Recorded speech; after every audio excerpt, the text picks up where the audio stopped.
ఎమ్మెల్యేపై అవినీతి ఆరోపణలు సిబిఐ విచారణకు తెల్లం బాలరాజు డిమాండ్. పోలవరం మాజీ ఎమ్మెల్యే తెల్లం బాలరాజు ప్రస్తుత ఎమ్మెల్యే చిర్రి బాలరాజుపై తీవ్ర ఆరోపణలు చేశారు. గత 2 ఏళ్లలో అభివృద్ధి కంటే అవినీతి అక్రమాల గురించే ఎక్కువ చర్చ జరుగుతుందని విమర్శించారు. మట్టి ఇసుక తవ్వకాలు, బెల్ట్ షాపులు, పేకాట క్లబ్బులు, R&R భూములు, ట్రాక్టర్ రుణాల పంపిణీలో అక్రమాలు జరిగాయనే ఆరోపణలు ప్రజల్లో ఉన్నాయని పేర్కొన్నారు.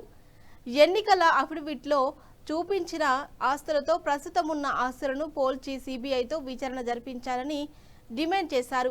అలాగే ఈ ఆరోపణలపై ప్రభుత్వం చర్యలు తీసుకోవాలని కోరారు.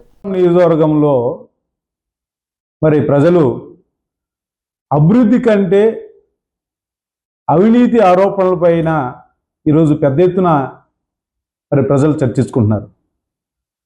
పోలవరం నియోజకవర్గంలో మరి చిర్రి బాలరాజు ఎమ్మెల్యే అయ్యి 2 ఏళ్ళు అయ్యింది. ఈ 2 ఏళ్ళలో ఆయన చేసిన అభివృద్ధిని కోసం కానీ మాట్లాడపోగా ఆయన చేస్తున్న అక్రమాల అవినీతి మీద ఈరోజు ప్రజలు పెద్ద ఎత్తున చర్చించుకుంటున్నారు. ఈ 2 ఏళ్లలో అభివృద్ధి కంటే అవినీతి అక్రమాలే ఎక్కువ చేసినట్టు ఈరోజు ఆరోపణలు వచ్చినాయి పెద్ద ఎత్తున.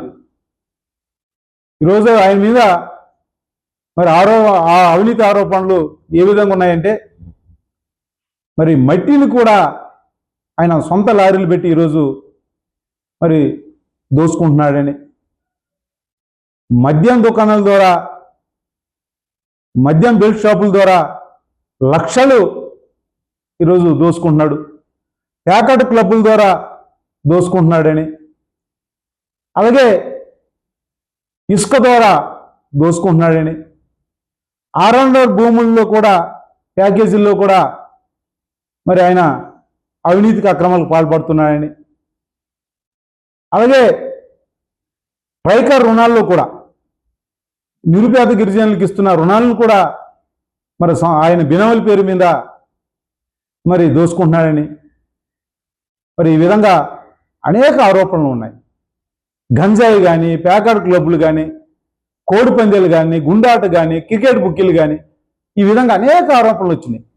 ఇన్ని ఆరోపణలు, ఇన్ని అవినీతి అక్రమాల మీద వచ్చిన ఆరోపణలు, చిర్రి బాలరాజు పైన వచ్చిన ఆరోపణలు ఈ రాష్ట్రంలో ఏ ఎమ్మెల్యే పైన కూడా రాలేదు. మరి ఇన్ని అవినీతి ఆరోపణలు ఈరోజు ఆయన ఎదుర్కొంటున్నాడు. కానీ ఇప్పటి వరకు చంద్రబాబు నాయుడు గారు కానీ, పవన్ కళ్యాణ్ గారు కానీ మరి స్పందించలేదు, ఎటువంటి చర్యలు కూడా తీసుకోవడం లేదు. ఎందుకంటే ఇంత పెద్ద ఎత్తున ఆయనకి మరి ఆస్తులు కూడా కట్టుకుంటున్నాడని ఈరోజు ఆరోపణలు వస్తున్నాయి. ఆయన మరి ఎన్నికల అఫిడవిట్లో